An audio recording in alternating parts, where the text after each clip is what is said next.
to know thyself, to love thyself?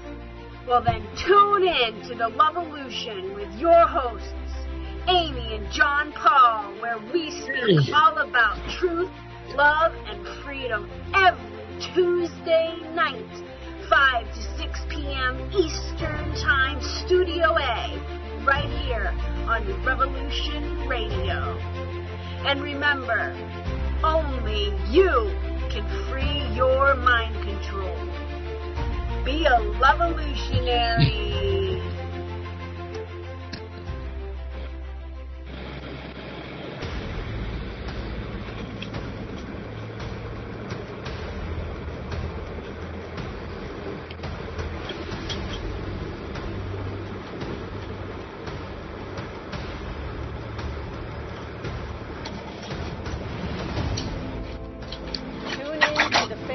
Industrial Complex podcast here on Revolution Radio, Studio B, every Wednesday, 4 to 6 p.m. Eastern Time. Get fit, empowered, physically, mentally, and spiritually.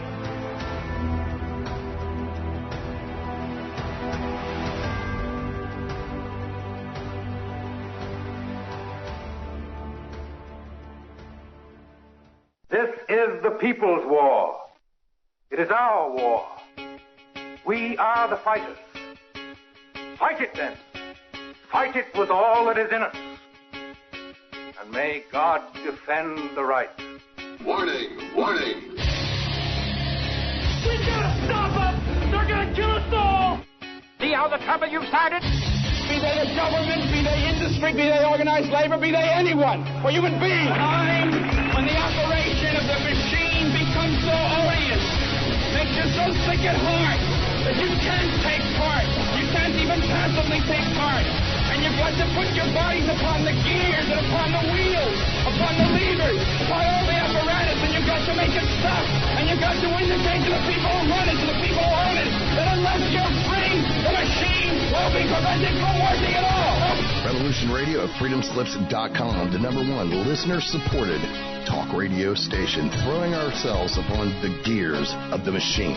Revolution Radio, where information never sleeps. You called down the thunder, well now you got it. Right, you tell them I'm coming, and hell's coming with me, you hear?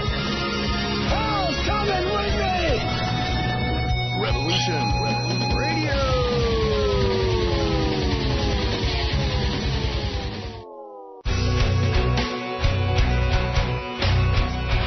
All right, thanks for listening while we take that short break here at Revolution Radio, freedomslips.com. And now we're going to get back to your host.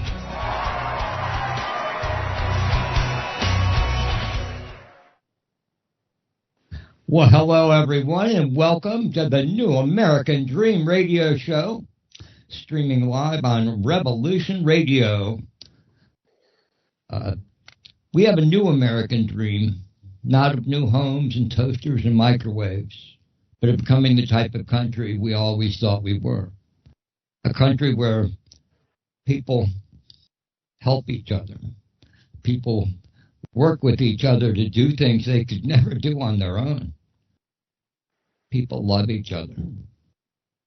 That's our new American dream. Well, tonight we have a very special Fifth Thursday show. And it's a poetry spectacular with some very, very great guests. And I'm going to ask each of them to introduce themselves. I'm just going to work my way around the order that people are showing up on my screen right now, which means, Anthony, you get to tell us about yourself first.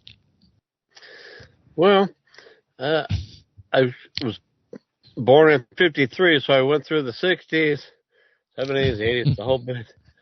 And my old man was a real solid dude. He was a genuine liberal Democrat and a politician, but he wasn't like, these days. He was real. And he went down to the South to he raised money in put money in his sock to go bail out the freedom fighters fighting down south. And he was the number one advocate of abortion rights in Illinois before Roe v. Wade. And he got death threats all the time.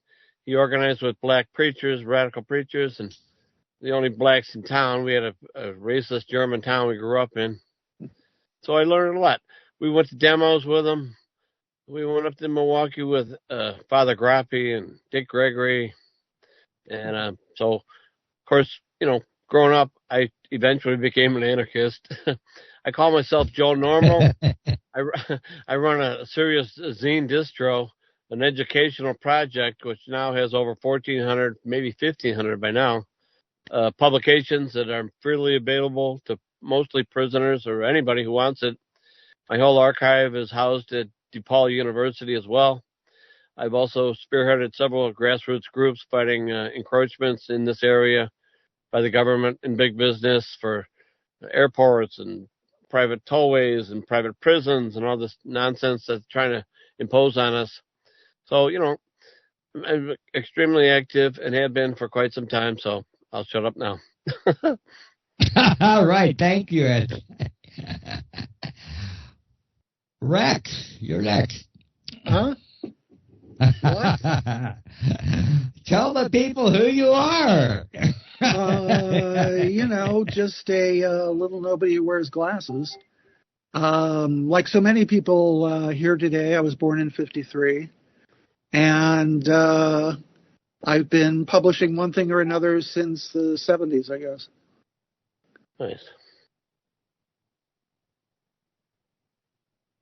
All right. Short and sweet. Guest user, Sheena, you're next.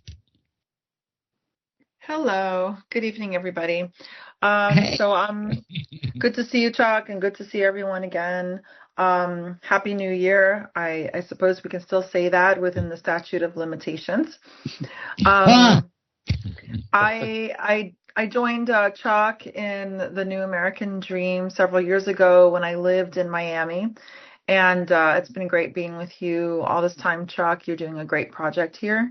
I moved 4 years ago to New Bern, North Carolina, which is eastern North Carolina. And here I have found my tribe in arts and poetry, and still writing, still dreaming, still looking for the truth, looking out there. Most recently, I had one of my poems published in the Ekphrasis poetry book here, produced by a local organization that supports local writers and artists. So I'm happy to be here with you all and to hear your stories and to share in poetry in this poetry extravaganza. Thanks, Chuck, for having me on. All right. Well, thank you, Sheena. Very good. Let's see who didn't go. Richard, you didn't go. Yeah, I was born in 1951. So, yeah. You win. Yeah, sorry. But I like having fun and joking around at this point. I worked a lot of different jobs in my life. And, I'm married to a great person, and we've been married for 47 years now. And congrats! I have a great life, and just lately, in the past year or so, I've started to feel a sense of nonstop euphoria. I can't explain it. It's really. Oh, that sounds good. Yeah, it's good. It is. Boggling. Yeah, really. But it just, we have to give to other people and be kind, and then that pays dividends in terms of how we feel about ourselves. So that's more later in the poetry. That's it. Okay. Frankie, I don't think that I got to you yet, so please tell us. Good night, everyone. Thank you so much, Chuck, for having us here with your amazing work that you're doing. So my name is Frankie, and I was born in Moscow, Russia, 37 years ago. 2 days ago was my birthday, so yeah, 37. Right. Happy birthday! Thank you, thank you. Yeah, but I moved when I was a child, and I've lived like most of my life here in the United States, New York, then Los Angeles, and now 15 years in Florida. And I consider myself to be a blessed person. I'm here. So, and I'm doing all kinds of arts, mostly music, acting, modeling, dancing, and poetry too. Mm-hmm. Very excited for the night. Well, good. Well, there's 2 more people that are trying to get on, and for some reason or other haven't quite managed yet. But we'll catch up with them when they get here. And so what I'd like to do is go ahead and start this the actual poetry part of this show. And basically we will take turns presenting, and then everybody will do a little, say what their reactions are, or something it made them think of, and then it'll be the next person, and we'll just keep going on like that. And now I will try to keep the same order, but if I mess up, don't shoot me. So, well, let's go through it basically in the same order that we did our introductions. So, Anthony, what do you got for us? Well, I got a few selections, but okay. I guess you know me as the sort of voice of prisoners, because that's what I focus on, working directly with prisoner writers and artists to get their work out back in the prisons and everywhere else. So the first selection is it's just called poetry. There's no title. It's by Richard Salazar. Huh. And he writes, "Why am I portrayed as sinister? Just because I'm a prisoner? Blamed for all the pain inflicted, society's trash is how I'm depicted. But I didn't pick this. It was put on my shoulders. Surviving the streets quick, feel I became a soldier. I did my thing, got busted, and thought it was over. But it was just a beginning. This hell is pain, drama, and signing. That's why I write what's real, to show how I feel. We are under attack. The economy's crap. We are fighting 2 wars, one here and one in Iraq. Kids on the streets, hooked, smoking crack. Society's future with guns on their lap, always watching their back. The media is brainwashing kids into their trap, making things think it's right to have drugs, hoes, and straps. Education's what they lack. The U.S. waged war on us, so it's time to fight back. If we don't fight now, our future looks black. I just want to scream. There's no American dream. It's more of an American scheme, worked so clean. It's the poor who they try to destroy. The game they play and where the toys the rich man's ploy. They play with the lives of our future, with little girls and little boys. It's orchestrated well, page for page. We keep going down and it fills me with rage. Laboring all day so they can steal my wage. You have to be productive or get thrown in a cage. We are the 21st century slaves. They doomed us on purpose. We have to change our fate. We need to educate and unite before it's too late. What's happened to this country's morals? Sentencing kids to life without parole?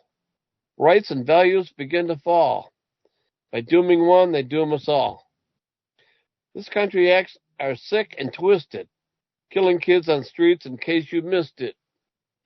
15 years tried as adults, that's how they're listed. Kids so small they're 4 feet 10. going to court with full-grown men, sentenced to life without, and that's their end. That's it. Wow.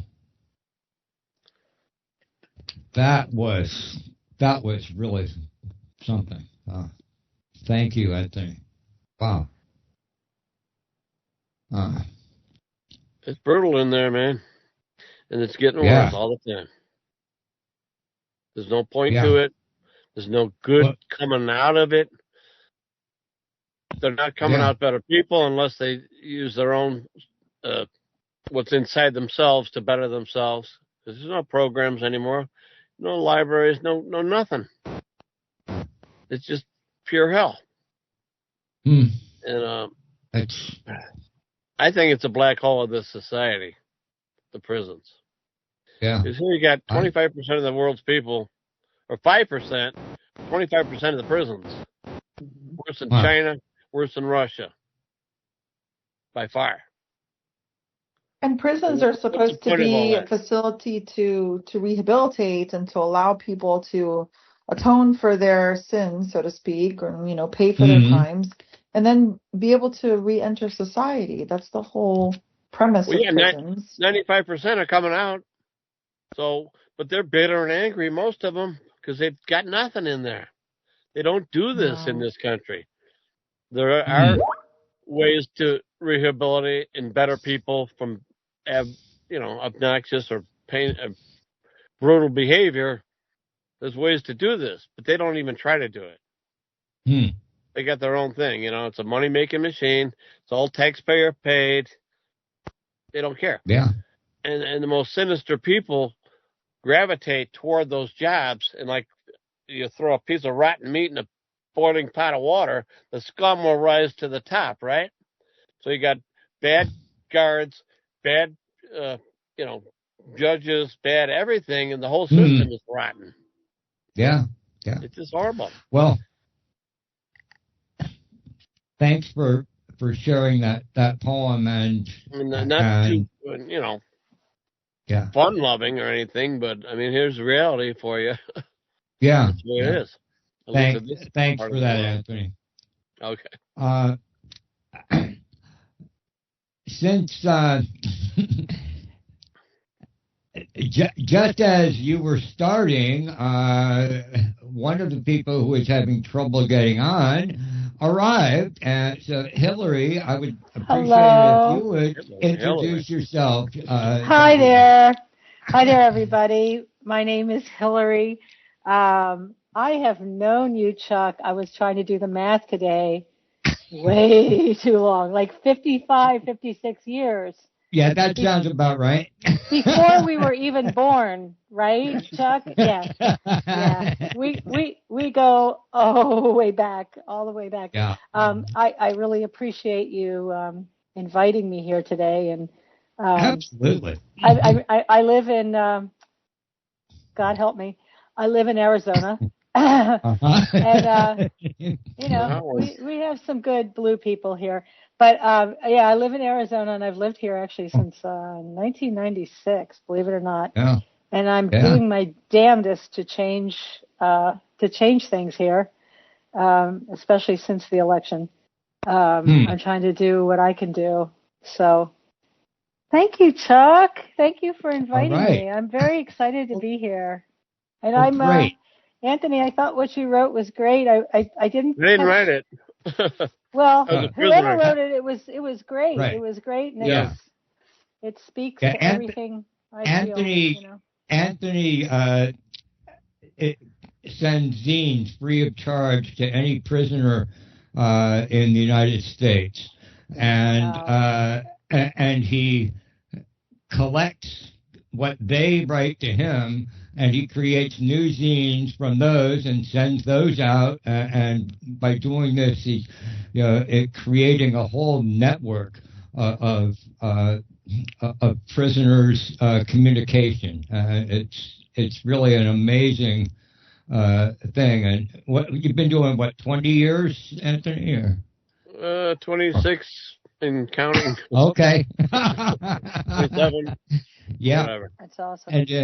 And in the background there, you can see some of the zines behind him. So That's yeah, great. That's great. 1,000. Yeah. Okay. So the next person to present here is Rex. So what you got for us? You know, Chuck,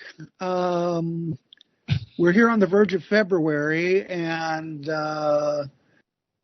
it occurred to me there are all these strange old relationship poems I have from years ago that I've never read or certainly hadn't looked at in a while.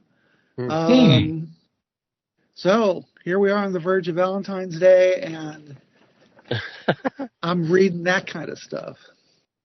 Huh.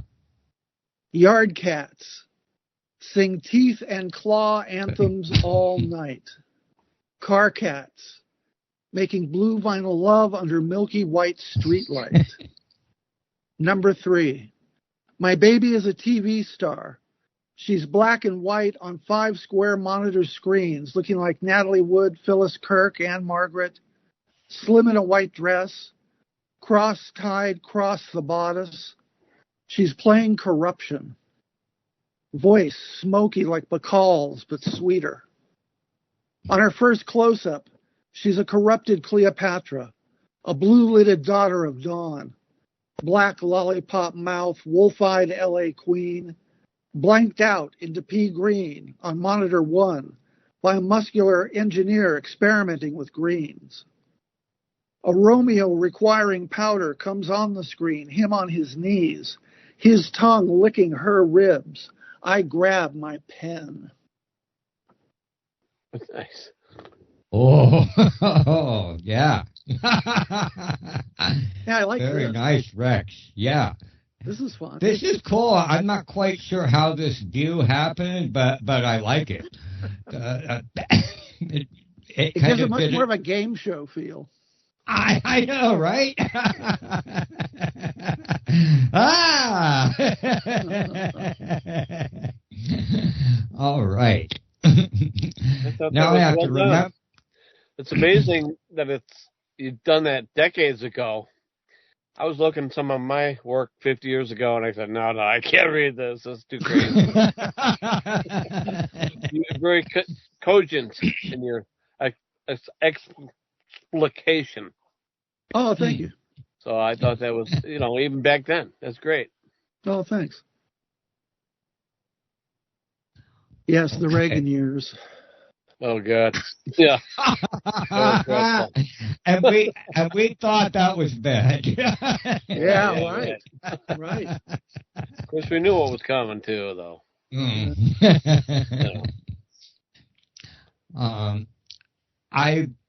If I remember correctly, Sheena is next. Okay, very good. You might all know that the film auteur, I don't know if that's redundant, but David Lynch passed recently. And David Lynch is a big influence in my cinematic preferences and the way that I see the world. And I grew up watching Eraserhead and The Elephant Man, and then later on Twin Peaks was so delicious on television. But knowing more about David Lynch as a person was far more interesting and surreal than his films. He was a very complex character, and even though his films may be dark and very strange, David Lynch seemed to be just a normal person, like all of us, right? But he just had a dream and a way of approaching things. So I wanted to, in his honor, read a poem of mine, which I, as writers and poets, there are some poems that we write that we really love and cherish, and some of them are not our favorite kids. You know what I mean? So this one that I want to read is one of my favorites, which is a bit strange in the David Lynch kind of way, and a bit dreamy, and sometimes things don't need to have an interpretation, or you don't need to delve into the meaning of things. You just feel it, you just observe it, and you just ride it out, you know? So I would like to read a short poem that I wrote called Apex of Contentment. At the apex of contentment, I met love again on the 21st floor in an embrace from a dear friend. The wedding of a sister come to fruition, her swollen belly a rival beneath that white dress. Loving siblings, loving mother, and me, pretty, donned the sexiest of underthings and smoothness of legs. The raven flew upon me in a delicate sheath of rain that would have been snow had it been colder, much colder. But even if it had snowed, silently, ominously encasing me in a frozen tomb, my cold, lifeless smile would be my legacy, leaving behind the offspring of an unfulfilled womb, a happiness met with the incredulity of Poe's furrowed brow. And that was Apex of Contentment. Nice. Wow. Thank you. Wow. That was Beautiful, really... Sheena. Thank you so much for sharing it. I'm a huge fan too. So I watched a lot of his movies, and I really love his style and the way he sees the world. I was watching, he also worked with great composer Angelo Badalamenti, and I was watching a video how they were collaborating and how Angelo was writing his beautiful music soundtrack for Twin Peaks, and how David Lynch was describing what he sees. And then Badalamenti was playing on the piano, and David Lynch said, yes, that's how I see it. Laura is standing there behind the tree in the deep forest. It was just so magical, and I really loved your poem because it has it takes you to the same magical, mysterious world. Right. Thank you for that, and thank you for diving into that music. The score of that often accompanies David Lynch's works have that quality that you don't know that the music is there. It just permeates you and makes you feel something in a real connection with what we're seeing visually. And that to me is a great soundtrack. So thank you for that, Frankie. Yeah, it was very fun. And another thing about David Lynch is he was, I learned just a few years ago that he was very much into transcendental meditation. So he was the spiritual person and a very structured person that took his creativity seriously. And he was really methodical about and scheduled in his meditation practice. And he started a foundation. So it's really great how he has a legacy in that area as well. And this is exactly why I was speaking about him in the present tense, because such souls don't die. Such souls don't die. You got that right, Frankie. Yes. Thank you. Really. Thank you, Sheena. Thank you so much. Richard. But listening to those, that writing is a pleasure. And Anthony, I was just going to say, you probably saw that there was an announcement that they want to build a 30,000-bed facility on Guantanamo Bay. Oh, yeah.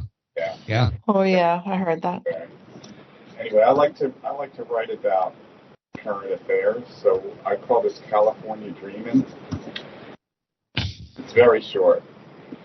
Transmission lines found underground.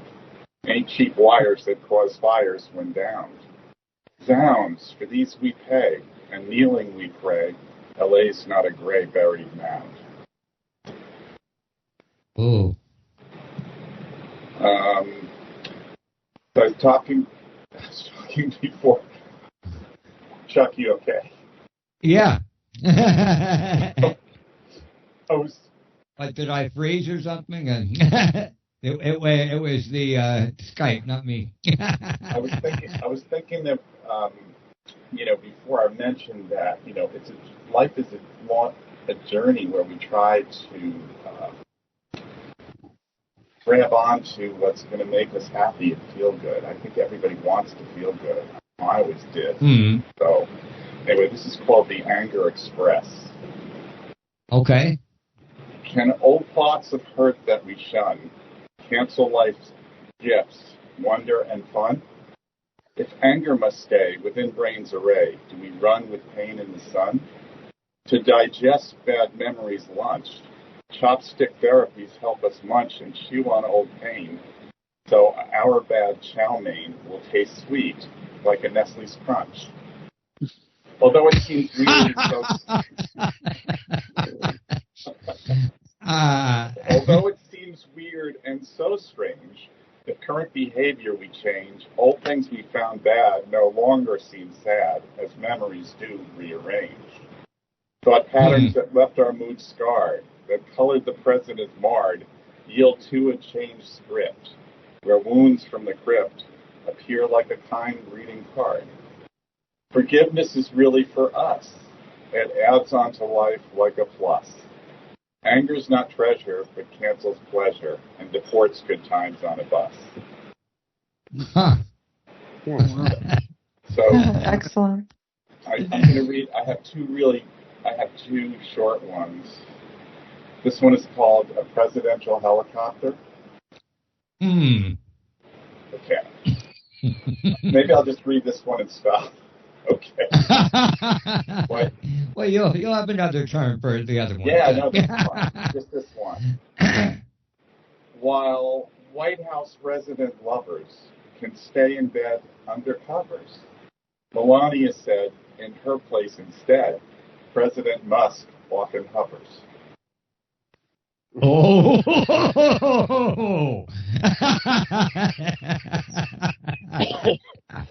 Yeah. It always fascinates me the way that you have taken the limerick form and used it. You've almost transformed it into something else. Yes, they're witty like a limerick, a typical limerick, but you're putting so much more in there. It's really quite interesting what you've done with that. It's fun. It's a lot of fun, and we're trying to shine a little humor. At the same time, we kind of light up what we really need to look at and think about. So. Worthy goals. Yeah. Frankie, it's your turn. Thank you. I'm going to read one of my latest poems, and it is a very personal one.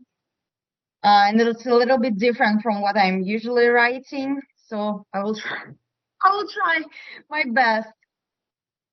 It's called The Muse. Ironic jokes of gods are old as time. The story always starts with magic, as lust has always been a crime. The course one day develops into tragic. I feed the role so well, but only in his mind. The perfect image is impossible to find. And like a mystic muse, I'm diving deep. In winding scripts, I catch his dream. Magnetic union I'm desperate to keep. For once our restless faces start to beam. This synergy is such a piece of cake, divine creation without a break. As I give more, the more he wants to take, like lonely wolf who's hungry for the spell. Too blind to see our mission is at stake. His game of greed is paving road to hell. You know you are addicted to receive. Without admiration, you feel deceived. When holy fire fades away as he insists, awaited letters are now demanding. Unnaturally, my soul is starting to resist his needy irritation, which is expanding. He looks for flaws in decent creature. Belied, am I misleading double feature? By his strict rule he finds me wrong. A trickster made a trap for me to fail. In silent scream of bird's last song, mock trial showed what's under veil. And breathless he is back to his dark cell. No light to shine in gloomy dusty well. You plead, you beg, you're torn apart, King Midas in motionless despair. Muse is a saving grace, a gift of God, and not a play-doh for an unskilled affair. A good old lesson to pace your ego. Think twice before forsaking Credo. Oh, yes. I really like how you read that, Frankie. Oh, thank you so much. Thank you. I think it's really impressive that this is not your native language, and you're No, it's my able to second. express yourself so clearly like that. It's awesome. But You I must have really studied studied English hard since English. I was. But I studied English since I was 4 years old, and good. but I never got rid of this fake accent, which was a huge obstacle for me in my art, because I was too shy to speak. So most of the people thought I didn't know the language. Okay. Oh. But I have bachelor's degree in linguistics, and I used to be a translator. Well, you do have a lovely accent. Oh, really? Oh, thank you. Thank you. I'm usually very shy about it. Thank you. Frankie, Thank you so what much. made you move away from the way that you usually write to get inspiration to write in this way and in this poem? Actually, it was Michael Ennis, who is also a guest at this poetry show sometimes, and we were working on the radio theater in his play, and he suggested and gave me a good advice to try different types of rhymes, and so he said that it would help me to expand. So that's something I'm trying to do right now, finding new horizons. Wow. Well, very nice. What an adventure. Yes, and a very successful adventure. Thank you. You're Thank too you. kind. Thank you. Thank you. Well, Hillary, we've finally gotten to you. Oh my. Well, I used to be very, very clever in my poetry way back when we first knew each other, Chuck. And I used $10 words and all that good stuff. And I have a son who writes great poetry. So if we have time later, I could share one of his poems, because I asked him today. I go, cool. You write good stuff now. I don't anymore. But as Chuck knows, I have a lot to say about what's going on in the world right now, as many of us do. So this is like it's not very clever, but it's just from the heart. Where are we now? What is going on? Is this part of God's plan? Is God even out there? One wonders. I wonder. There's so much hatred and pain in the world right now. While fingers are being pointed at your perceived enemy, remember there are 3 pointing back at you. What are you doing? What can you do? You can grieve and scream and shake your fists. Then you can wipe away your tears and open your eyes. You can unclench your angry fists and reach out your hand to help. Just look down on your own street, into your own town, and see where you can make a difference, where you can help, where you can hug, where you can provide a meal or some shelter. Love travels exponentially. One smile, one kind word, one at a time, one at a time. Excellent. Very.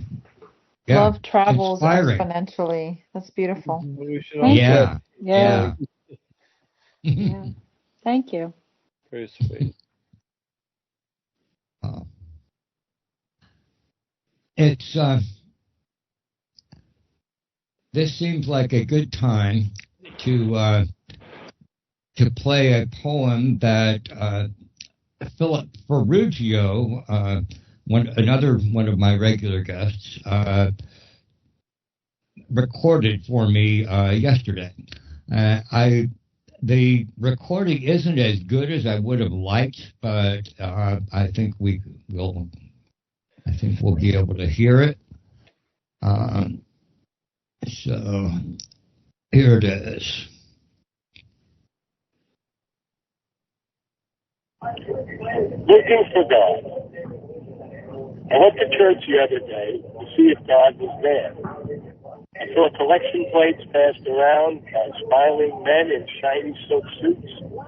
I heard sermons about law and abortion and weddings to be upcoming. I saw golden chalices and marble walls, rich thick carpets and expensive sculpture. Then I heard epistles about deeds on crosses and songs of the righteousness of our Lord. But I didn't see anyone wearing fishing clothes or sandals and beards and such. And no one even kneeled anywhere. Then another velvet plate got passed around, and envelopes were put on it with a new building code. I looked outside and heard the barkers announcing the baseball pools for sale. The priest was talking about birth control and then about all those Asians sobbing. I looked around so desperately trying to spot God, and I really could not find him. So I left. For good. Maybe he lost the baseball pool and didn't come back, or got a part-time job on Sundays. Things are bad, so I really cannot blame him. Thank you. Very nice, Phil. Thank you. I looked at it. Thank you. All right. Well, I hope you were able to hear that all right. And you probably know from the content why I played it right after Hillary's. There was yeah. It's a little bit of, Thank you. It was so perfect. The idea is if God's even out there. I loved that. Yeah. Thank you. Yeah. Okay, well, we've come back around to the top of the order, as it were. Anthony, would you like to share something? Yeah, I got one of my own poems here. Let's see here, somewhere. A good friend of mine, who goes by the nom de guerre Jane Doe, gave me a copy of Mother Goose's Rhymes. And this was right during 9/11. And so in between 9/11 and when the U.S. government invaded Afghanistan, I wrote this group of poems. So, you know the poem Old Mother Hubbard? Mm-hmm. Okay, this one's Old Brother Hampton. Oh. You know I'm going to be political about this. Okay. Old Brother Hampton went to Chicago to give his poor people some food.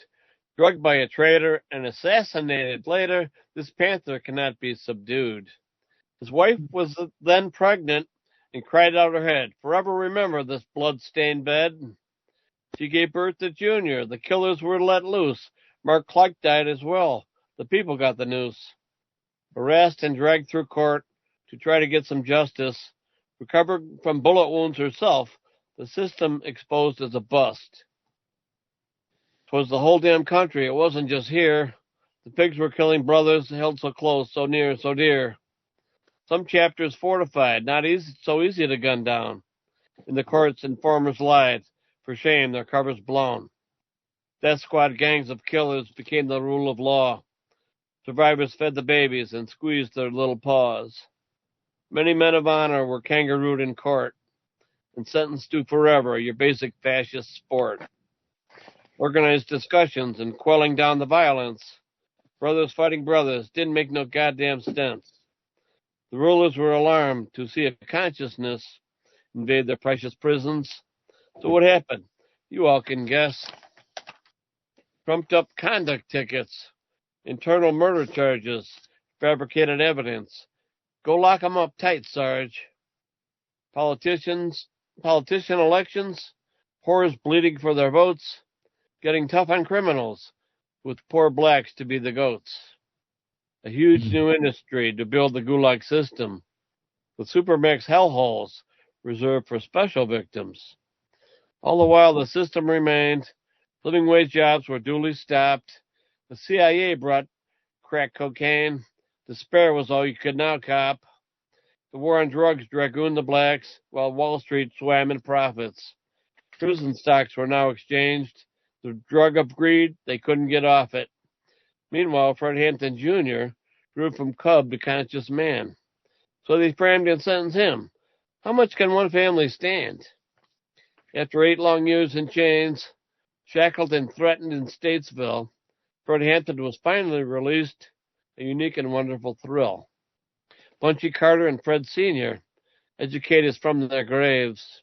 As George Jackson so eloquently explained, it's time to liberate all the slaves. Wow. I was going to meet. Thank you.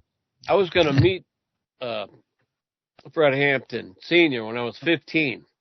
I met a couple of brothers on a train, and I met up with him later, and we were going to go visit him, but in the meantime, he got murdered. So that did that. Yeah. Wow. Very, very powerful. Thank you. Thank you. That was amazing. It encourages you to think. Yeah. Yeah, it's rough. Every time you look at things closely, it's bad. Unfortunately, because you don't. The good things you don't have to worry about. They're good. Right. But the bad things you got to do something about. Like you were saying earlier, do something positive for those around you. Because it will come back on you many times further. I get letters every day from prisoners just thanking me so much for what I've been doing for them. Oh, you stopped me from committing suicide. I was at the end of my rope, but it's important, man. These human connections have to be made on an everyday level. Yes. Right. We need to connect with people. Yeah. I really admire, what you do, and it's really amazing. Not able to too much longer because Trump's going to Chicago first, and he's already dragging kids out of schools and churches, and they're trying to get the enemies within, which of course are people that don't lie all the time and rip people off, that tell the truth. Right. Well, we're the bad guys. The whole thing has been flipped over. You got criminals running the show. He's got the Supreme Court on a string. It's pitiful. Yeah. It's a unique situation. I think the best way to protect our right of free speech is to use it. Well, we have. While we still have remnants of it. I'm a real big victim of censorship too. It's really been ratcheted up the last few years. Yeah. So now I'm sure it's going to go off the charts. So it'll be like other countries where they go after journalists and people that write the truth about what's going down. Right. So those will be the enemies that they want to get. So here we go.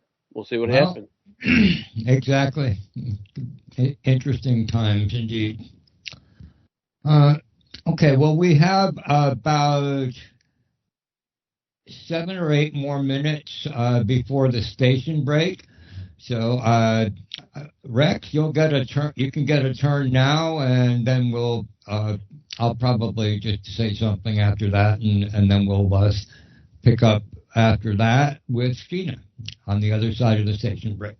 Great. So, Rex. Yes. Okay. This is called a simulation. See him? He's right there, lying on the roof. He's got a rifle. See him? He climbed up that ladder. He's on the roof. He's lying right there. See him? He's got a rifle. For half an hour, people in the crowd shot videos tried to interest blasé cops and 2 hot Secret Service agents in an active shooter on the roof, clearly visible from the ground. One cop climbed up, fell down when the rifle swung around in his direction. An SS sniper on a different roof, watched him squeeze off a few shots before lazily nailing him.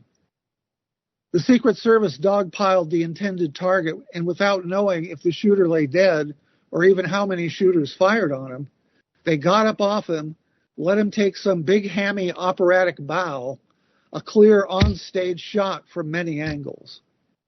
Then hustled him off to his next photo op on the van stairs, then whisked him away, leaving behind the dead and injured who thought it was real. Mm-hmm. Oh. That's what happened. Yeah. It was a very skeptical situation and why that all came down the way it did. But I think Trump came out of it smelling like a rose. Oh, yeah. He has a habit of doing that. Well, he's a polished TV guy.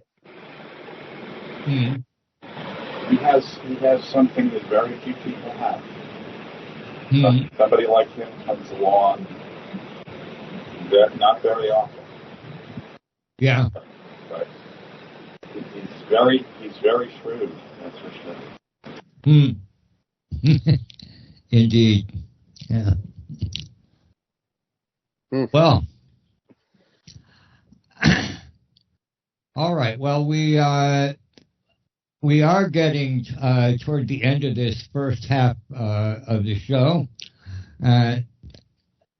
One of the people who was going to be with us tonight was not able to join us, and he sent me a poem to read on his behalf. So this is from M.K. Davis. It's called Pandemania. The grass grows, for how long, who knows? It has since I was born. The birds and the bees sing in the trees, the ways of man ignored. The sun shines, the moon beams, the ocean washes the shore. Man against man, how foolish it seems to forget what the earth is here for.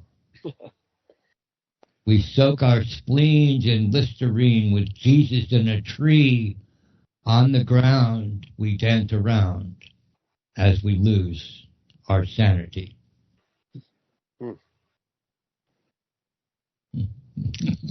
Very good. Concise. Yeah. That's deep. It is, isn't it? Yeah. MK is having some surgery tomorrow, so I hope that you will all, pray or send your, good karma or something. Right. I hope it all goes well. Keep the art. Yeah, absolutely. Yeah. This has been a great start to this show. I love what I've heard so far. I'm so glad that you all joined me. And listeners, I'm so glad that you are joining us here on the New American Dream radio show. We are streaming live on Revolution Radio. And remember, Revolution Radio is a listener-supported station, and they deserve your support. They keep 2 streams of radio shows going pretty much 24/7 with a lot of different hosts. I've been on here for about 10 years, I think. The show's been going on. Well, let's see. Our first show was February 3, 2011. So the very next show will be an anniversary of sorts. Unbelievable. That's fantastic, Chuck. Yeah, it's morphed a bit over time. We started out. It was Mike Palachek's idea, and I had edited a couple of books for him, and helped him with other things. And he said, "Hey, Chuck, I think we ought to do a radio show." I said, "Really?" And he said, "Yeah, we'll call it the New American Dream." Okay. So I let him talk me into it, and the rest is history. Yeah, now he's got a book about it. Yeah, he has. He's written a book where he collected a lot of the things. At first, we were kind of a scripted show. Mike and I would read things that he had written, and then we would have one or two guests during the show. I've kind of made it more of an interview show, and with 5 guests every time. But I looking over some of the scripts that he included in his book that he's put together, I'm going to have to use some of those old bits. They were really great. And so, and although some of them are dated, some of them work just fine.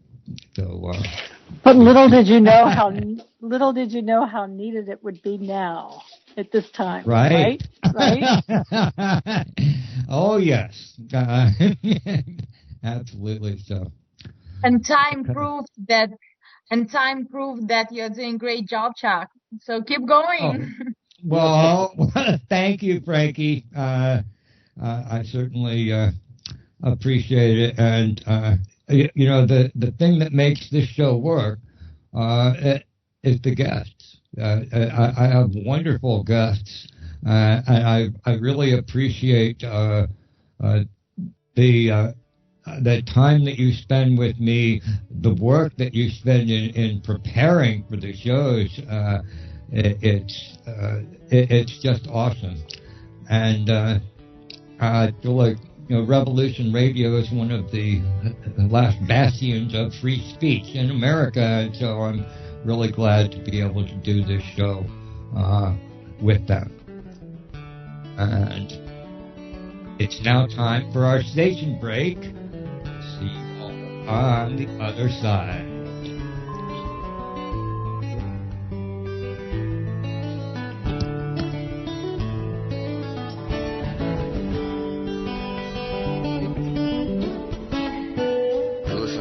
Radio at freedomslips.com, and we'll be right back after this message.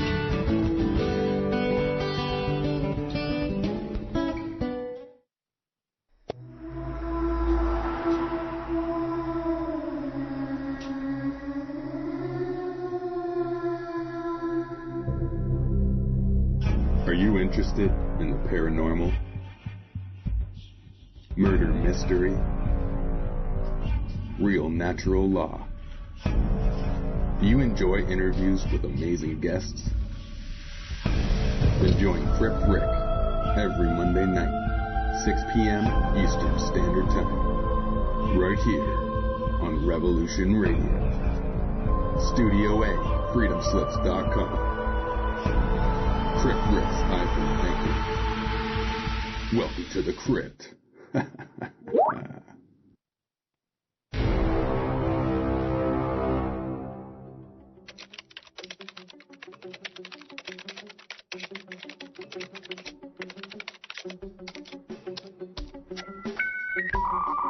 Mountain High Time, 2 hours of an organization to the madness, discussing the ever-changing dynamics of being both physically and mentally prepared for a plethora of possible outcomes to our future and present.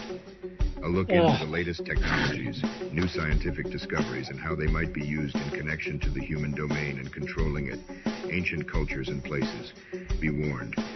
This is an opinionated look through headlines. Guests that are not afraid to question the narrative. A little bit of crazy ramblings of a stoner conspiracy factist that pushes constitutional concepts. The place and the time are the same, another dimension we call Mountain High Time. Saturdays 8 p.m. Eastern Time, 6 p.m. Mountain High Time. Right here on Revolution.radio, where information never sleeps and truth breaks the spell. Welcome to Coffee Rants with Dan. I am the spiritual anarchist, Dan Arnold, your host. Tune in for what's really happening every Thursday. That's Thursday at 9 a.m. in Studio A on Revolution Radio. They keep us in fear to manipulate us. They want us ignorant so we're easier to enslave. They make us murder one another so they don't have to do it themselves. Only you can break their mind control by healing the contradictions within your belief systems that allow you to accept their lies in the first place. The time has come for us to remember our divinity, who we really are, to return to what we are meant to be, a service to others, to return to nature, and to reclaim our birthright, that which is freedom. The truth will sound belligerent because it is in direct opposition to lies. So get angry, because anger is sacred, and together we can unite and rise. Rise from this darkness. Humanity, assemble. If you're sick of the lies and ready to know thyself, to love thyself, well then tune in to the Loveolution with your hosts, Amy and John Paul, where we speak all about truth, love, and freedom every Tuesday night, 5 to 6 p.m. Eastern Time, Studio A, right here on Revolution Radio. And remember, only you can free your mind control. Be a Loveolutionary.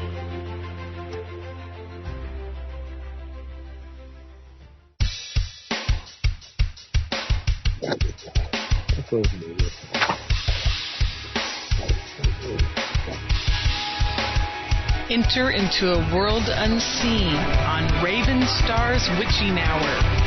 You will encounter eclectic topics from the realm of spirit brought into our matrix of truth.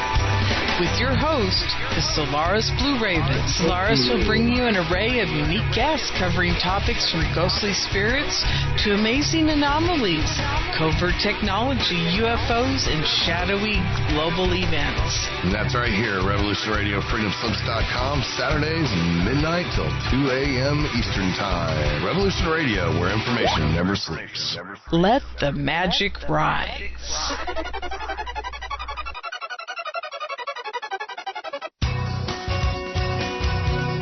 Thank you for listening to Revolution Radio at freedomslips.com. Any commercial advertising you may hear in this program is of the sole discretion and benefit of the host of whose program you are listening to. Revolution Radio does not endorse any commercial products, nor does it accept monetary compensation for on-air advertising of commercial products, nor will it ever. We are and shall remain 100% listener supported. Any product advertising on this program are considered used at buyer risk, and Revolution Radio shall not be held liable for any claims or damages received from any product advertised within this program. Revolution Radio, where information never sleeps.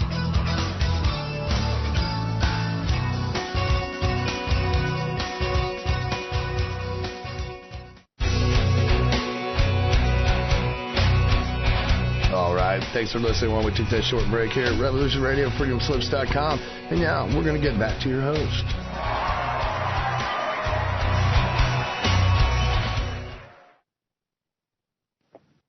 Welcome back, everyone, to the New American Dream radio show.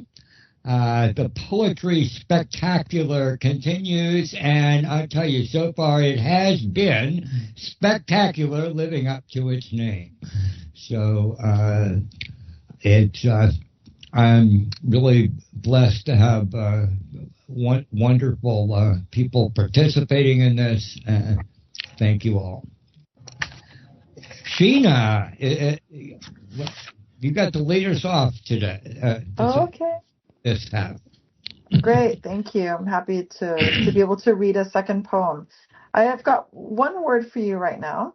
That word is ekphrastic. And this is a word that I've only come to know of relatively recently, because the county I live in, Craven County, here in eastern North Carolina, has an ekphrastic poetry competition every year. And basically what that means, ekphrastic poetry is basically poems that are inspired by works of art. And ekphrasis in itself is a thing where someone can describe what is being seen or observed or felt in very vivid detail. Mostly it's of an object, such as a piece of art. So I was inspired by this Craven County Bank of the Arts to write a poem about one of their artworks entitled Barn Owl with Moonflowers. So as you might know, I'm a scientist by trade and a poet and yoga teacher by heart, an activist by nature, but I'm also passionate about communicating truth. And ekphrasis and truth to me is very similar, in terms of looking at something, making an observation, and recording those observations. So I was very keen and very to participate in this, and very happy to have been published in the 2024 Ekphrasic. So I would like to read this poem titled Barn Owl with Moonflowers, inspired by an acrylic artwork by Dorothy Moeller. So this is Barn Owl with Moonflowers. In this grove, the barn owl perches on the stump of the old cypress tree, its brittle wood loosened where the talons dig in. The owl bows her head, weary, it seems, from generations of protections as the white-faced descendant of Isis. Saturated with color, her decrepit feather cloak holds a documentary with each hue, heavy from ages of waning fertility and her refusal to molt.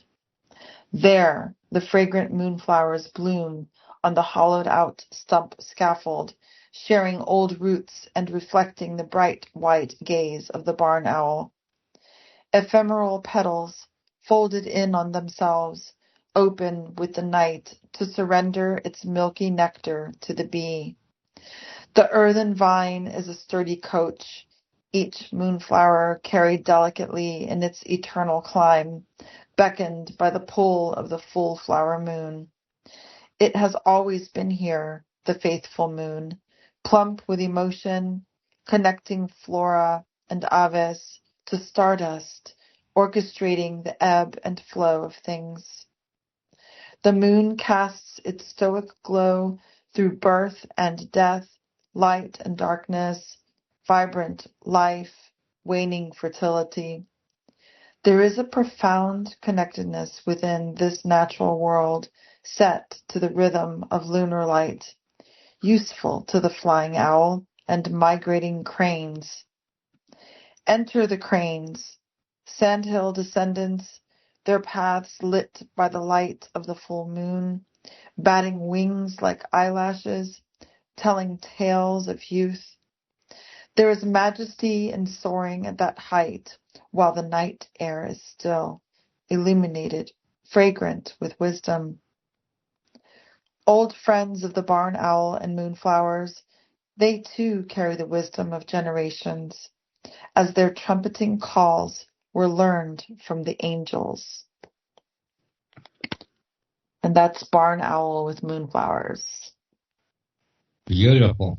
Beautiful. Thank you, Chuck. Thank you. I love the concept of things that are passed down from the generations of this sort of the subliminal memories that we may have from, I don't know, past lives maybe, or just the ancestors. Yeah. So right. Something that is carried through generations in the DNA. Yeah. Racial memory. I don't know what to call it, but yeah.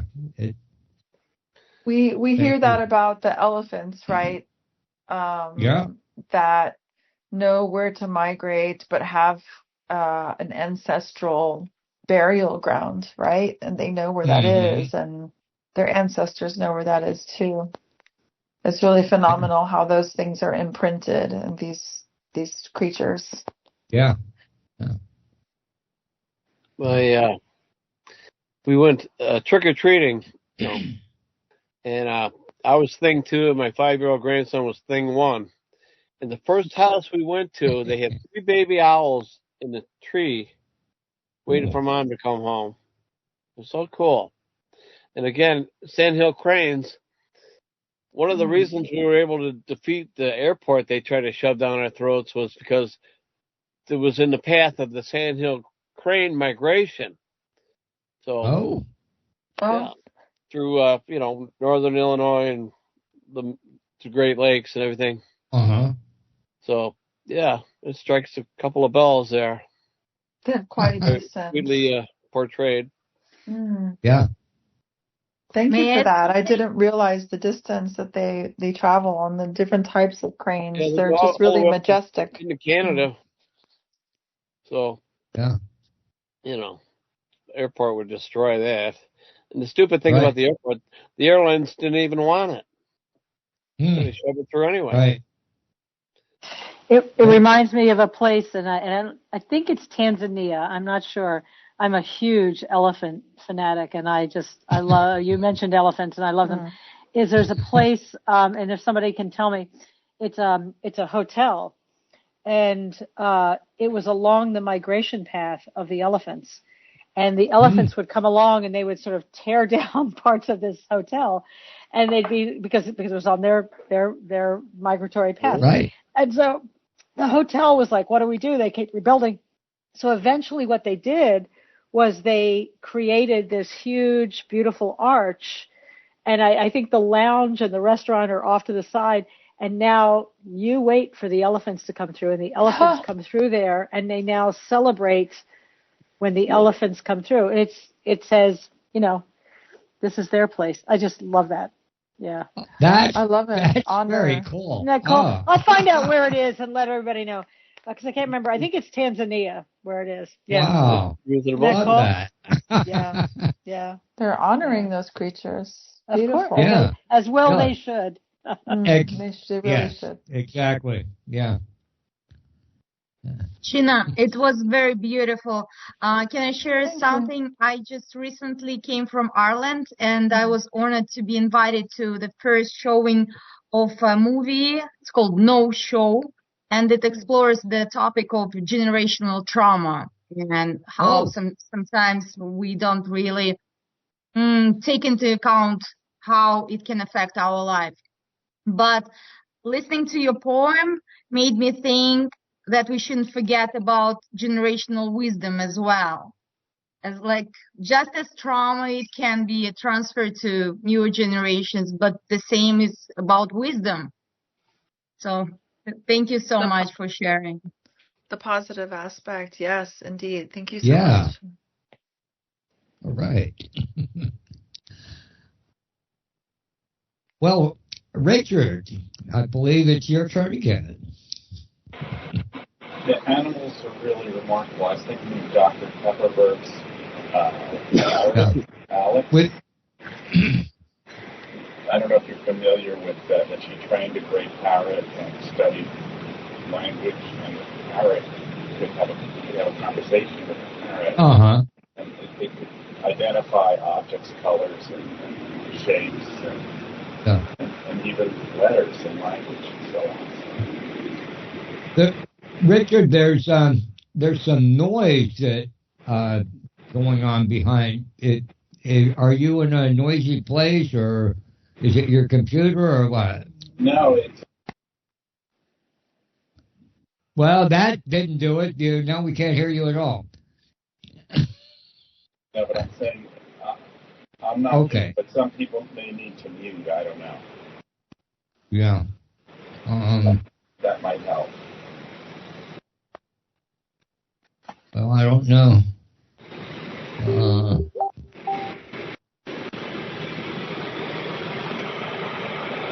Yeah, I'm not sure where it's coming from. I'm going to mute people just for the moment.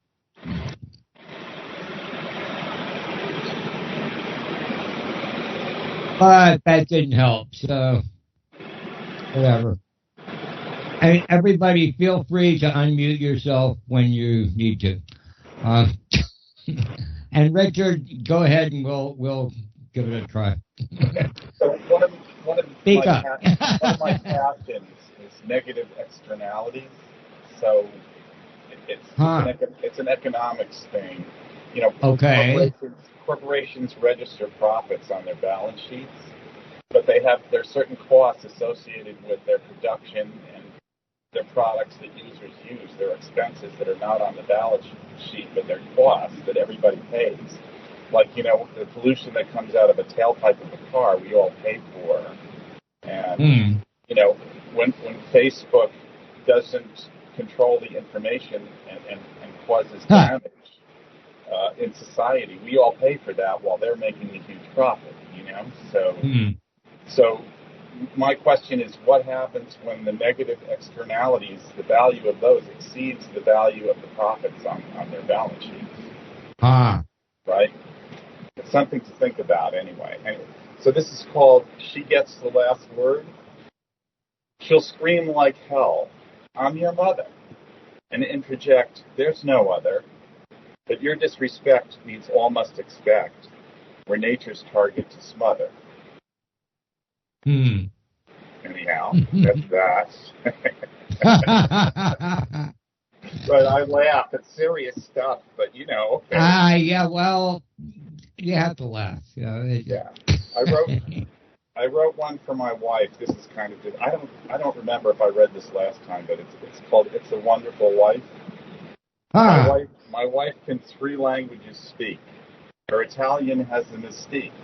With English, hooray, she has a cachet, though her crochet texts mimic Greek.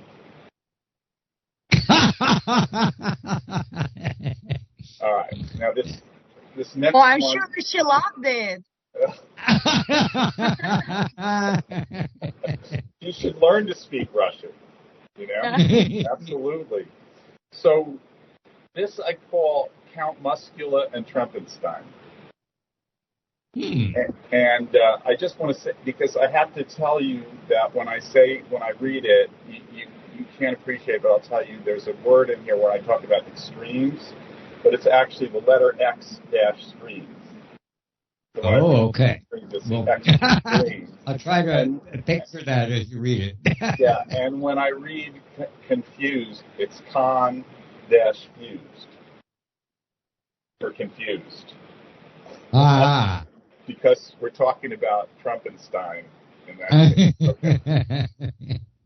What wet dreams come from his coffin? Fatty extremes sent too often. But if Musk we bossed, he'd be miffed and crossed, which means his stiff part would soften.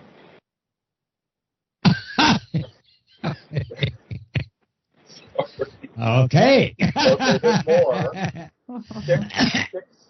Chicks who've seen, and I apologize for this, I had to use it because I had to get down to 1 syllable, but chicks who've seen the beast's orange flow know Trump the confused sex parts grow, has a thread-sewn stitch which makes his tool glitch, so to Igor's lab he should go. And then, I don't have to read them now, but I have a whole series that, like, Igor needs a bigger lab. I have, like, that. Igor needs a bigger lab, too, and so on. Maybe I'll just read just one, and then I'll stop. Okay. And then I'll stop. That sounds good. Good. A whole series. What explains Trumpenstein's command that the U.S. borders expand? His withered small shaft needs a bigger graft of mastodon parts from Greenland.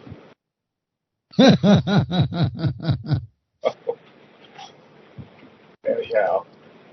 That's too much. All right. Very you know, I have to say, as an activist, you know, my political activism, Chuck and everyone, with all of this expression that we have regarding the state of affairs in our country and in the world now, I would encourage everyone to be involved in their local politics, you know, not just globally, because we can make affect more change locally. Know who your committee members are, your aldermen, your commissioners, your mayor, your local townspeople. I encourage everyone to get to know that. Just my little PSA. Okay. Love travels exponentially. Love travels exponentially. Yes, indeed. Yeah.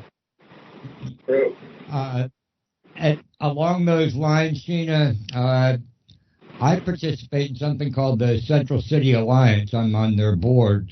It's a neighborhood group addressing issues like zoning and changes in our neighborhood.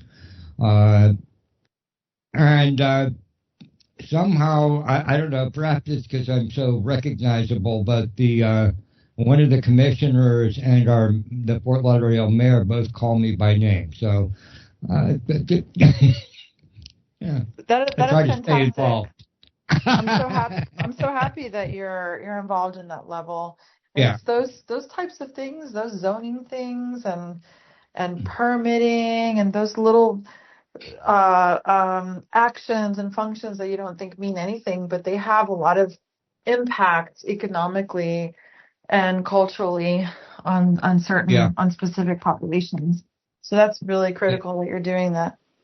Can I share that I am here in Tempe, Arizona, just outside of Phoenix. I am working with trying to feed our homeless, and because of where we are and the weather and all that stuff, we have a lot of homeless people, and it has become a very polarized political issue because people are trying to move the homeless out and not have encampments. And now, not to go on about this, but that residents are saying, well, I don't have to pay my property taxes. We just passed a proposition. I don't have to pay my property taxes if I have an encampment of homeless people near my house. So it's really ugly and it's really political and it's so sad. And, I'm trying to take crock pots of soup to help people. And that's my little thing that I'm trying to do. Right. But and it's not, pat Hillary on the head. But the thing is that it's such a political thing. It's like, well, we hate the city and we hate the people that are trying to help the people. It's kind of a mess. Yeah. There used to be a couple of groups that did public feedings for homeless here in Fort Lauderdale. That's exactly what we're doing. Yeah. Sorry. Go ahead. And a lot of them got arrested for doing it. You're not allowed to go out and help people. Yeah. It's really pretty awful. That's what we're dealing with here. Yeah. They don't see the value in that assistance and how meaningful it is. That they want to take control and not realize that people do need the help. Right. That's the number one and first and foremost. It's called basic needs: food and shelter. Exactly. People need food and shelter. Right. But instead, people, you get NIMBY. You get not in my backyard. Well, here's the deal, and I'm sorry, I won't go on about this, but what I will say is that, but I can, is that I live right in downtown Tempe, and Tempe is where ASU is, and ASU, by the way, trivia, is that it's the largest university in the country right now, and so it's a hubbub right here. So I have an alley behind my house. We have cameras back there. We have big trash cans. So we have people who come in and they do drugs and they go through my trash and all that stuff. So while I don't like that, I don't want them to be hungry. So I'm trying to do what I can to help them. But you have so many people that are like, well, I don't want that in my backyard. And it's really an ugly situation anyway. Exactly. And if you don't want it in your backyard, then find them someplace that they would be able to live well. and create that for them. That's how you solve it. You don't solve it by just chasing them and making them somebody else's problem. Well, they're not going to go. Well, and we're right next to Scottsdale, and everybody knows nationwide that Scottsdale is known as like a swanky place. So, and Scottsdale says, "Well, we don't want them. You do something about them." Yeah, I bet. Well, they're not going away, right? Yeah. Anyway, I won't go on because I could. Okay. Well, thank you. Sorry. Thank you, Hillary. Okay. Yeah. We had the occasional tangent. Frankie. I wanted to share a poem. It's long, but I timed it and it was less than 5 minutes. Okay. It also comes with a disclaimer because it's a very angry poem, and I had to substitute certain words to make it more respectful. Okay, we'll probably translate. Dedicated to all the freaking perverts in the music industry, with all my disgust and disrespect, and to all the people who suffered sexual abuse trying to do music and express themselves, with all my love and support. Have been harassed before I knew the age of 8, those perverts' cherished age that they predate. I couldn't understand why hoary guys smell like a sin, with their naughty sticky fingers trying to get in. Now being a musician, it's only getting worse. Sometimes this path seems like an evil curse. They grabbed my hand and put it on their lump short feet. That's never up. Since I was born, it has been weak. You squeeze my knee, you have a nice excuse. So in your kinky hat, it's nothing like abuse. Her short's too short, her skirt is plaid and red. The signs she wants an older fart to be her weird dad. Hilarious, they want me there when they play. You feel so big, you like it when I make your day. Your mind and what is in the pants are getting harder. Too blind to notice I look a lot like your granddaughter. But when it comes to take me serious in music, your shameful dominance is the pretext for the refusing. I bet it hurts enormous ego so freaking much. A stupid girl from third world country that gained the bunch. They pacify themselves by yucking I'm with Richie Rich, but then they learn my past and no more rumors left to itch. Escape the crazy place with suitcase and empty purse. I will proceed to tell my story in the next verse. I work non-stop, no more excuse for your defeat.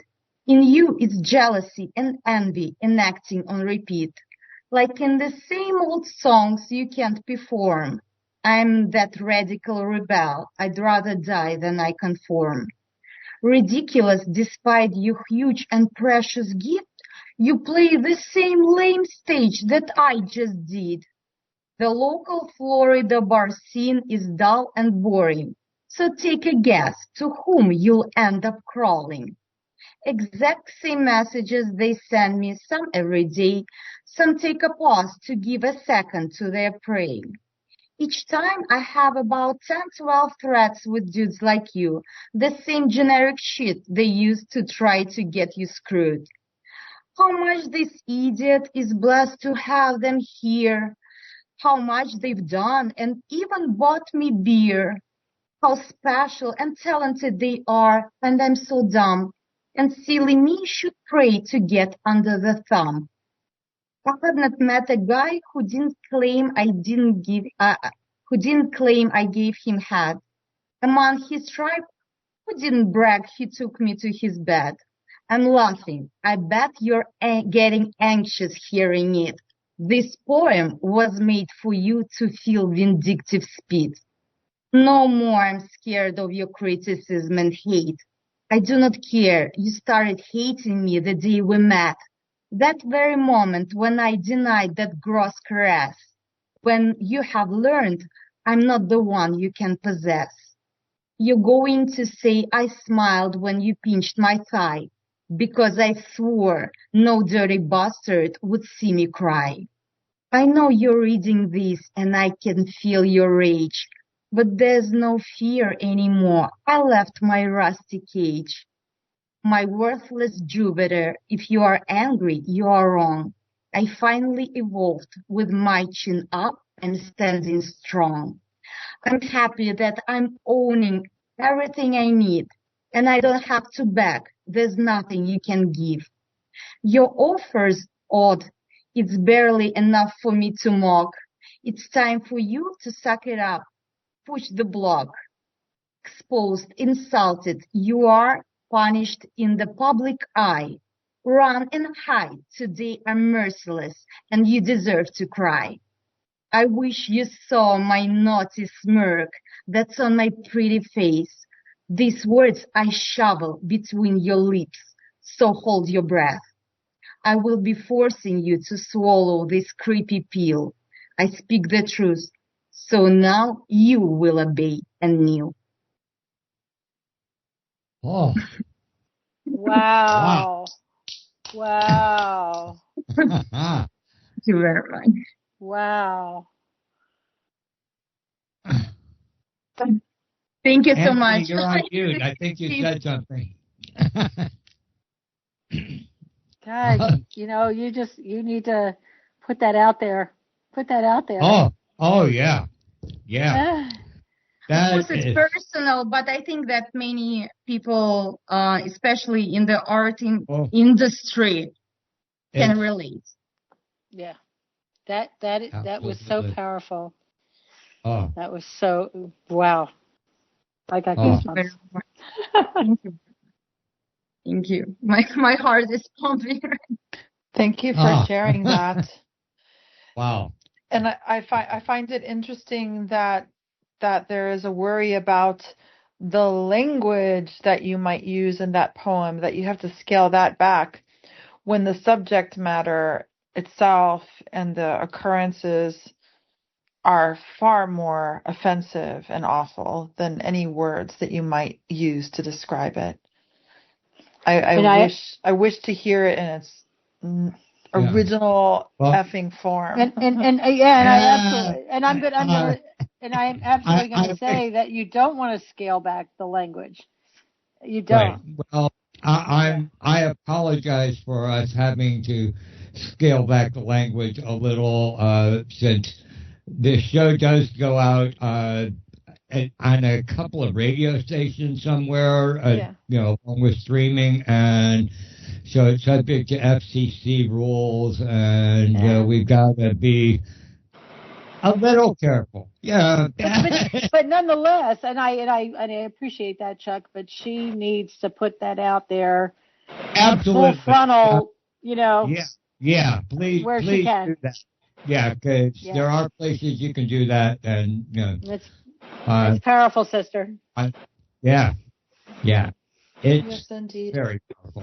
Yeah. It sheds some light on the fact that people are looking for work or help are vulnerable.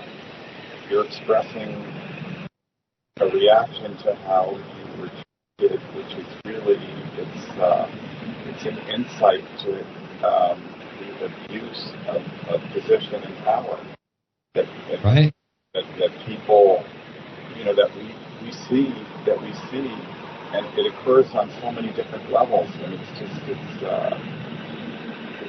it's very destructive. And your anger is it's heartfelt and just very powerful. Yeah. It's going to make you cry now. I'm really touched by the feedback. Really touched. Thank you. Thank you so much. Hillary, you got a tough act to follow there. Oh, seriously? Dude. God. I can send pictures around of what you looked like when you were like 14 years old if you want blackmail. Uh-oh. I remember. Yeah. Just FYI, folks, Hillary and I both attended Friend Central School in Philadelphia, and that's where we met. Yeah. I was only there for 3 years, from 10th grade until I was graduated. I think Hillary were you there pretty much your whole? I was all the way through. I thought so. Through. Yeah. All those years. I actually was going to, if I had been clever enough today, I was going to write a little poem about how, which I will do. I will now that I'm saying it, I will do this, is how we met and why and how we became friends, which I don't know if you remember, but I'm going to write a little poem about it because you were a very dear friend to me. So wonderful! Wow! So I'm gonna write that poem. Yeah. All right. Well, yeah. I look forward to seeing it. Okay. You probably don't even remember, but I do. Anyway.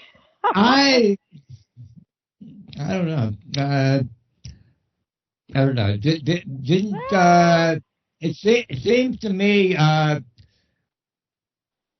Didn't we do I was in a play. I was in a play. It was in the summer. Okay, everybody. Now that you want to hear, I was in a play. It was in the summertime, and it was like Haverford College, and you were part of the play. And this is the sweet part of the story.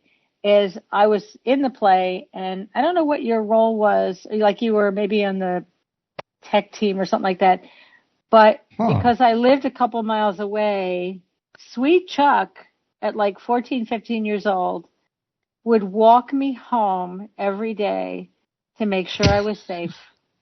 Yeah. Oh, yeah. Hearts. Okay. It wasn't a crushy thing. It was a very sweet friend thing. But yeah, just saying. All right. Yeah.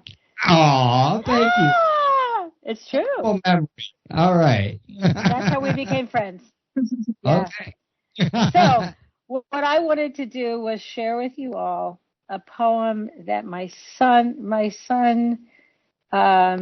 he just turned 34 a couple days ago. My younger son, and he wrote. He's very much. He's become the poet in the family. I used to be, and he writes a lot of poetry, much of it angry and angsty and stuff like that.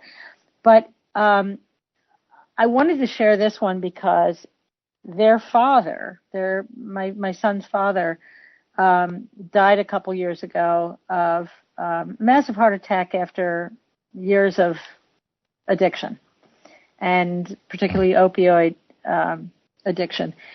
And what was special to me about this poem, and I'm sorry I'm taking time to preface this, is that what was special to me about this poem was that it's about his father's death and how he feels about it, and yet it's kind of tied into sort of a romance kind of story of like a love thing. And anyway, I'm going to read it to you. I thought it was really beautiful. Take it for what it's worth. All right. But this is from my son Dylan. Yeah, he's named after Bob Dylan. Okay. He just turned 34, and this is his poem about his father's death. It's been a while now, reflecting without you. Shadow mirrors alone, the shadows listen for me, to do or say something off color, living off gaps to sing its insidious fangs again. My heart, however, my heart has grown too large for that now. The crimson strangles any attempts for a shadow's kiss, death dwindling mind. A beautiful burning sight forces the fangs to sheath, yet my memory serves. She's afraid of fires. Strike the embers, we mustn't, but watch the arrival of the beacon out of the court flame and the gas flow crimson. Powerful fortress, shields turned, and crimson glass protected. My heart, oh my heart, strengthened in numbers, barrier breaking in reach, yet alone, Father, alone. Not even the fireflies roam here, not even she whispers, still no Constance, yet she peaks. The protection void leaves us bounded, that of what we can't see nor touch yet. Sacrificed, past struggles, corruption. For born against innocence and void company and beautiful, untouchable visual, crimson reigning, screaming for her audience. I wish for fireflies, I wish for whispers, I wish for Constance, the only kiss, I wish. Father, I wish with your absence my reflection, void, yet I wish for the hill, I wish for your eyes. Father, I wish to know a day of triumph. I wish to know this day, the day that I wish. A wish is a wish, but this wish is a day. The day I step back into green eyes, there will be a smile, knowing I just stepped back into a world that reminds me of Firefly Hill. Oh, very touching. Yeah. Thanks. So Thank beautiful, but so sad. Yes. It's one of the biggest losses that human soul encounters on the path losing a parent. It's beautiful. Yeah. Thanks. Thank you so much for that, and please.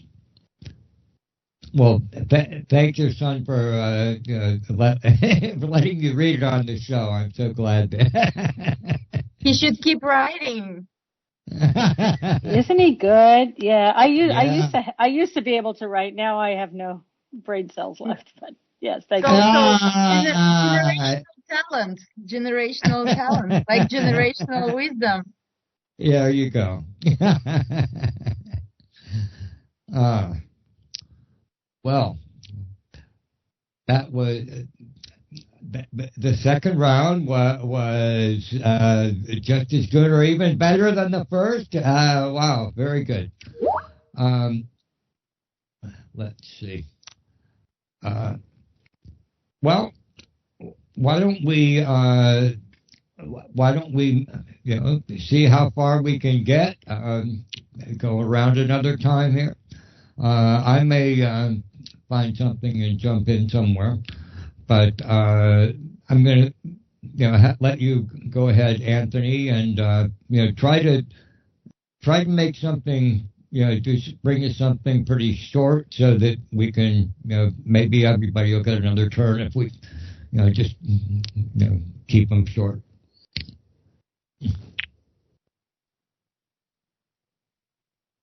Anthony, we can't hear you. You have to unmute.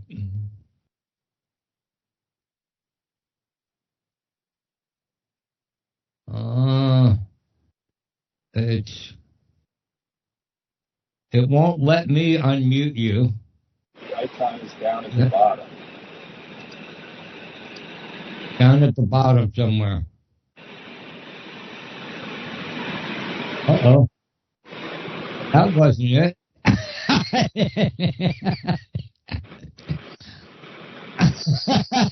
Oops.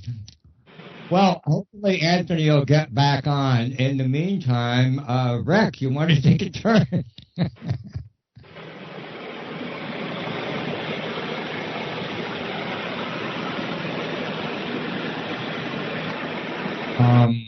Rex, I can't hear you either. I think this is because I muted people when I was trying to find the noise, but now I need you to get back in.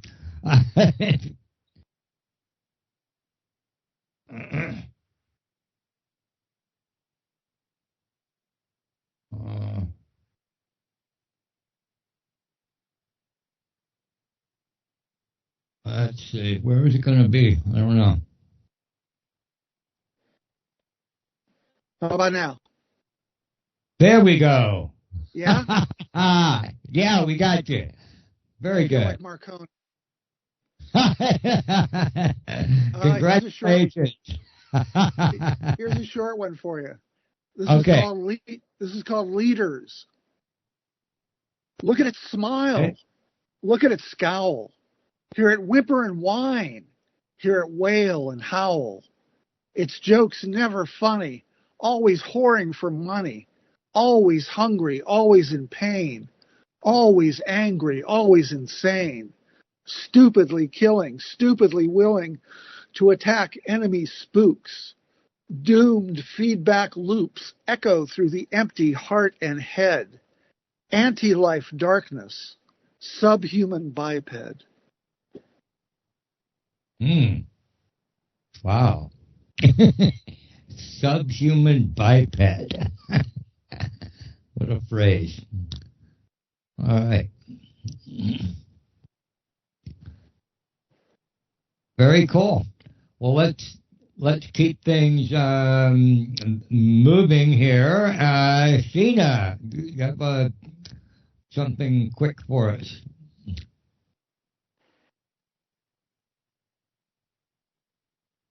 Sheena, we can't hear you.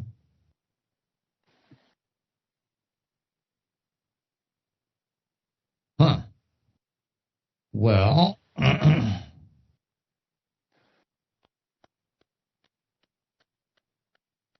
well, let's see here. I'm going to read something, and if any of you are muted, please try to figure out how to unmute yourselves and be ready. I'm going to read something that was shared recently by a friend of mine from Wesleyan named Jack Chang. This is a poem by Henry Weinfeld. It's called When the Dark Days Come. When the dark days come, how will you fare? Will you be sunk in torpor and despair, to which so many at the end succumb? And as your body comes undone, grow numb, anxiously waiting when the dark days come? When the dark days come, what will remain? Will everything you've done seem done in vain, and pain be passage to oblivion? What of your wife, your daughters, and your son? What will you leave them when the dark days come?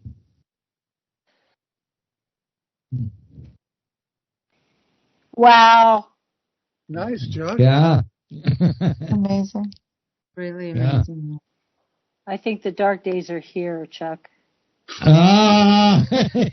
Well.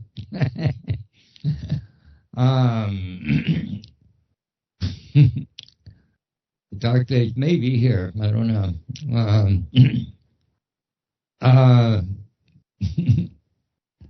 So, let's see. Sheena, are we able to hear you?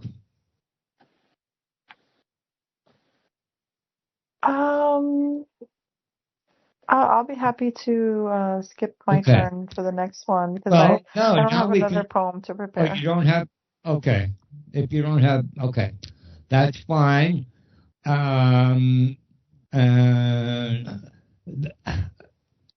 Let's jump on to Frankie. I'd like to hear some more from Frankie. I actually have a response to Hilary Sun's poem. I remember one poem that I saw online, and it's by Vikram Seth. He is an Indian poet and novelist. It's a short one. Okay. All you who sleep tonight, far from the ones you love, no hand to left or right, and emptiness above. Know that you aren't alone. The whole world shares your tears. Some for 2 nights or 1, and some for all their years. Oh, that's so beautiful. Thank you so much. What a beautiful gift. Thank you. Yes. Thank you. Thank you. Hillary, do you have something more to share with us? I just think that we all need to keep doing this, man. We need to keep, okay. You know what I mean? I mean, we need to keep, whether it's about our poetry, our thoughts, our words, I think that we need to keep this going because as you probably know, Chuck, I posted on Facebook a few days ago, and I'm not even really a Facebook fan. There's a lot of us. There's a whole lot of us out here. And it's not about politics. It's not. It's about caring about one another. It's about sharing our creativity and our poetry and our art and loving on one another and not giving into this hatred because it's kind of an ugly place in the world right now and we can't give into that. And I feel so strongly about that. And that's my message. Amen. Hallelujah. Well, that's a pretty damn good message. Yes. I really think love is the answer.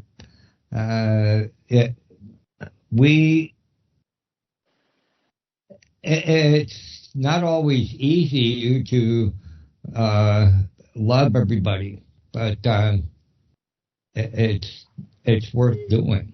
No, and can I just add? Sorry, but can I just add that that's all the more reason that we need to meet up with the people that we don't get along with, and I know that's hard. I know exactly. That's hard, right? Because in the words of the great Michelle Obama, you can't hate someone up close. And we really need to and I'm not even just saying it because it was Michelle Obama, but if you really sit down with someone who, you disagree with or they have different opinions, you know what, at the end of the day, this is coming from someone who worked on the Navajo Nation for 18 years, and there was no one more obtuse than a white girl from Philly. And right?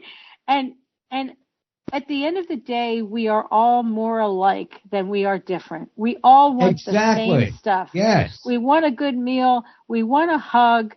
We want the same things. So that's why, I'm getting on my pedestal, sorry. But we need to reach out to one another and get to know each other and say, what can I do for you? What can we do together? And that's how we're going to make a difference. And I feel so strongly about this. Thank you. Okay. I'm sorry. Well, I'm done. I'm not done, but I'm done. Wow. Okay, done. I hear you. Okay. There are a lot of men that are feeling kind of left behind in society too, so there's a lot of that. Yeah. Unfortunately. There's I have something, I'm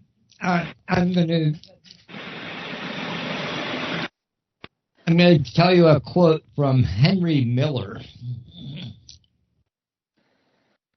Strange as it may seem today to say, the aim of life is to live. And to live means to be aware joyously, drunkenly, serenely, divinely aware. In this state of godlike awareness, one sings. In this realm, the world exists as a poem. No why or wherefore, no direction, no goal, no striving, no evolving.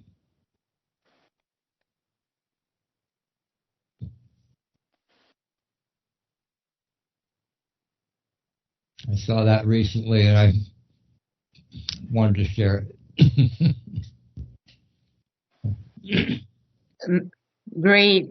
It's a great quotation, Chuck. Thank you so much. Henry Miller. Yes. Yeah. That's great. Well, we are just about wrapped up tonight. I do hope all of you will join me the next time we have a Fifth Thursday. I think this was a extraordinarily successful show where we shared work, and it was just beautiful. And I thank you all very much. And listeners, I thank you for being here with me on the New American Dream radio show. Hope you'll be back next week and every week right here on Revolution Radio. Don't forget to head over to revolution.radio, because it's a listener-supported station, and show them some love. There are a lot of places, a lot of different ways that you can help them out. I help them with a subscription on Patreon. It's really a great team, and whatever money they get in, it goes only to support the station and keep all this stuff going. I am very pleased to be on Revolution Radio, and hope you'll show them some love.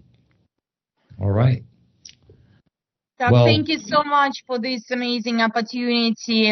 Thank you for holding the space for all of us to express ourselves.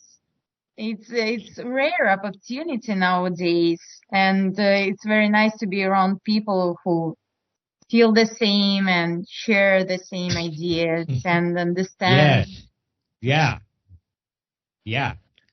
I wholeheartedly agree. Thank you. Thank you. It's been wonderful. Thank you, Chuck. It's been wonderful. Thank you, Chuck. Thank you, Chuck. Thank you. Thank you all. Thank you, everybody. It has been wonderful. Good night, old friend. All right. Good night.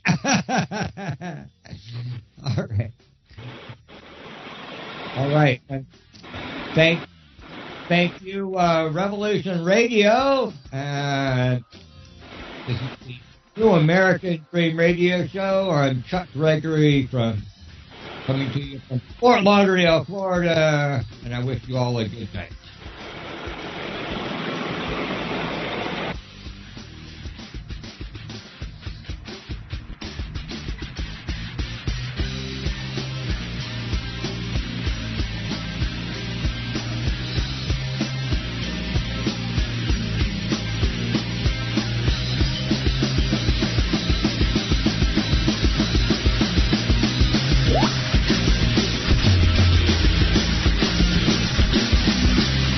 Listening to Revolution Radio.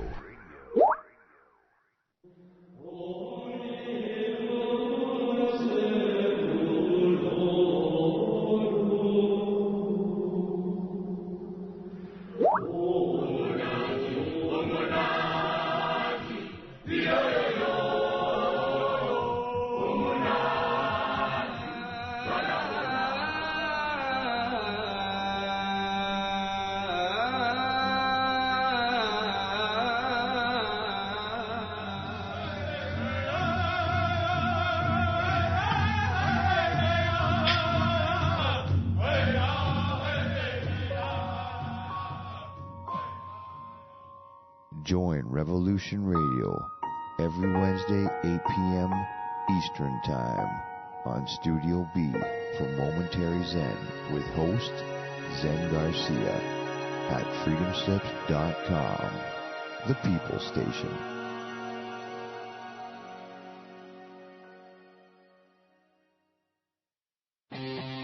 We did not engage in conflict that was out of line with our mission. Is it disloyal? Is it sedition? Is it treason to oppose the hands of tyranny? Never! I will never send troops anywhere on a mission of that kind without telling them that if somebody shoots at them, they can darn well shoot back. I know not what course others may take, but as for me, give me liberty!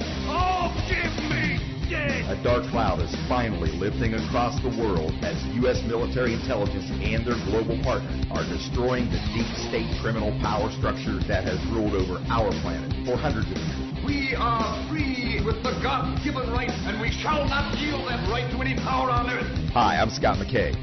The world is at, and I am your host on The Tipping Point on Revolution Radio, where every Monday from 8 to 10 p.m. Eastern, we bring you the latest